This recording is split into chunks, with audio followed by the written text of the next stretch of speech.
అందరికీ నమస్కారం అండి. ఈరోజు జనవరి 4వ తేదీ ప్రపంచ బ్రైలీ దినోత్సవం. మనం మనుషులందరూ చూడడం ద్వారానే చదవడం నేర్చుకోవడం చేస్తూ ఉంటాము. కళ్ళతో పదాలను తెలుసుకుని రాస్తూ ఉంటాము. మరి అందులు లేదా దృష్టిలోపం ఉన్నవారి పరిస్థితి ఏంటి? వారు చదువుకోవడం ఎలా అనే ప్రశ్నలకు సమాధానమే బ్రెయిలీ లిపి. చేతి వేళ్ల స్పర్శతో అక్షరాల్ని గుర్తించడం దీని ప్రత్యేకత. దీన్ని కనిపెట్టింది ఫ్రెంచ్ విద్యావేత్త అయిన లూయిస్ బ్రెయిలీ. చూపులేని కష్టాలు ఈయనకి స్వయంగా తెలుసు కాబట్టే వాటిని అధిగమించి తేలిగ్గా నేర్చుకునేలా ఈ లిపిని రూపొందించారు. అందుల జీవితాల్లో కొత్త వెలుగులు నింపిన ఆయన జన్మదినమైన జనవరి 4వ తేదీని మనం ప్రపంచ బ్రైలీ దినోత్సవంగా నిర్వహిస్తారు.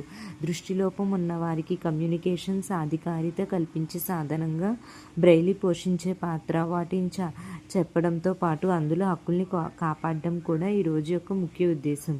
లూయిస్ బ్రెయిలీ ఫ్రాన్స్ పారిస్ నగరానికి దగ్గరలో ఉన్న కూవే గ్రామంలో 1809లో జనవరి 4వ తేదీన జన్మించారు. 3 ఏళ్ల వయసులో ప్రమాదవశాత్తు 2 కళ్ళను కోల్పోయారు. తల్లిదండ్రులు ఆయన్ను దగ్గరలో పాఠశాలలో చేర్పించారు. అందులో తాను నేర్చుకునే సౌకర్యాలు లేకపోవడంతో రాయల్ ఇన్స్టిట్యూట్ ఫర్ బ్లైండ్ యూత్లో చేరారు. లూయిస్ అందులో చేరి అయినప్పటికీ అమల్లో ఉన్న లైన్ టైప్ పద్ధతిలోనే చదువుకునేవారు.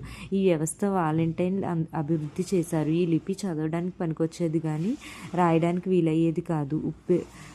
పెద్ద అక్షరాలతో ముద్రించడానికి పెద్ద ప్రింటింగ్ ప్రెస్ అవసరమయ్యేది. దీంతో అందుల కోసం సరళమైన కొత్త లిపి అవసరమని లూయిస్ గుర్తించారు. ప్రపంచవ్యాప్తంగా చూపులేని వారికి బ్రెయిలీ లిపితో చదువుకోవడానికి అవకాశం కల్పించిన గొప్ప వ్యక్తి లూయిస్.